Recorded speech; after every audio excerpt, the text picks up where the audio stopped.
আসসালামু আলাইকুম। আজ আমি আমার ছেলের কথা বলবো। ও ছোটবেলা থেকে ঠান্ডাজনিত সমস্যায় ভুগছিল। ক্লাসে খুব একটা যেতে পারতো না, জ্বর ও ঠান্ডাজনিত সমস্যায়। ছোটবেলা থেকে খুব সহজ সরল হওয়ায় ওকে অন্য ছেলেরা বুলিং করতো। যখন ক্লাস 6-এ ও জেলা স্কুলে ভর্তি হলো তখন র্যাগিং বুলিং আরও বেড়ে যায়, কারণ ওর বাবা আমাকে না জানিয়ে অনেক টাকা ওর হাতে দিত। ক্লাসের ছেলেরা ওকে ওর টাকা নেওয়ার জন্যে ওর ব্যাগে কখনো চাকু, কখনো ছোট ছোট পাউডার ভরে হিরোইন বলে জ্বালাতো, কখনো বা স্কুলের বাথরুমে আটকিয়ে রেখে টাকা হাতাতো। এই যন্ত্রণা ও আমাকে কখনো বলেনি। যখন ক্লাস 9-এ উঠলো তখন এই সবের সঙ্গে না পেরে আমাকে একদিন বলল, আমি স্কুলেও যাব না, পড়বো না। এইভাবে 3টা বছর চলে যায়। আমি দিনাজপুরের 300 ব্যাচে গ্র্যাজুয়েশন করি। এরপর ওকে বোঝাতে শুরু করি। ততদিনে স্কুলে পড়ার সেশন চলে গেছে। ওকে উন্মুক্ত স্কুলে দেই, ওখানে ভালোভাবে পাশ করে। ভোকেশনাল এইচএসসিতে জিপিএ 5 পেয়ে যায়।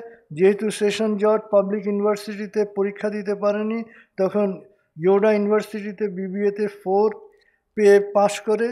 এমবিএতে ঢাকা ইউনিভার্সিটিতে পায়, কিন্তু ওর ভয় বা ট্রমা, ওখানে অনেকেই আছে বেশি মিশলে মনে করে ওরা ক্ষতি করে দেবে। এখন যেটা সমস্যা, চাকরিতে অ্যাপ্লিকেশন করলে রিটেনে অ্যালাউ হলেও ভাইভাতে ওকে নানাভাবে হ্যারাস করছে। ওকে বলছে, তুমি উন্মুক্ততে কেন পড়লে? ওর সমস্যার কথা বললে ভাইভা বোর্ডের লোকরা বলছে সব মিথ্যা বলছো, তুমি পড়া পারোনি বলে উন্মুক্ত থেকে পাশ করেছো। সেই থেকে ও হীনমন্যতায় ভুগছে, আত্মবিশ্বাস হারাচ্ছে, ও আশাগ্রস্ত হচ্ছে।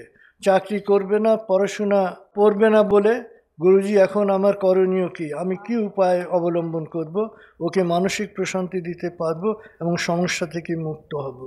ছেলেকে সাদা কায়নে এবং ফাউন্ডেশনের বিভিন্ন কাজে আসতে উদ্বুদ্ধ করেন, এবং যত নিয়মিত মেডিটেশন করবে ছেলে, তার মধ্যে কনফিডেন্স বাড়তে থাকবে। এবং আপনি সবসময় কমান্ড সেন্টারে এনে আপনার ছেলেকে যেরকম কনফিডেন্ট দেখতে চান সেই ছবিটা সবসময় দেখবেন, এবং সবসময় তার জন্য দোয়া করবেন যে আমার ছেলে এইরকম কনফিডেন্টলি সব কিছু করবে আর কি।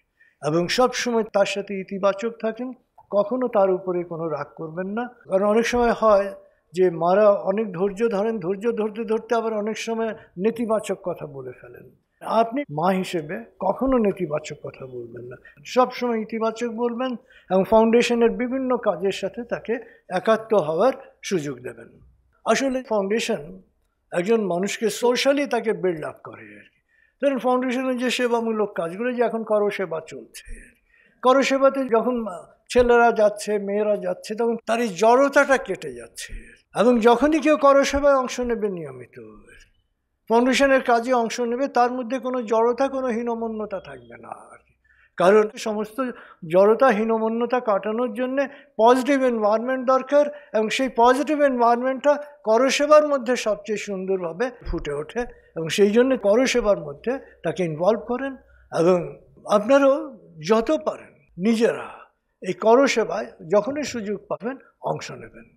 যেটা আপনার যে সোশ্যাল মাসল, আপনার যে সামাজিক একাত্মায়নের শক্তি, আপনার যে সামাজিকায়নের শক্তি, এই সামাজিকায়নের শক্তিটাকে বাড়িয়ে দেবে।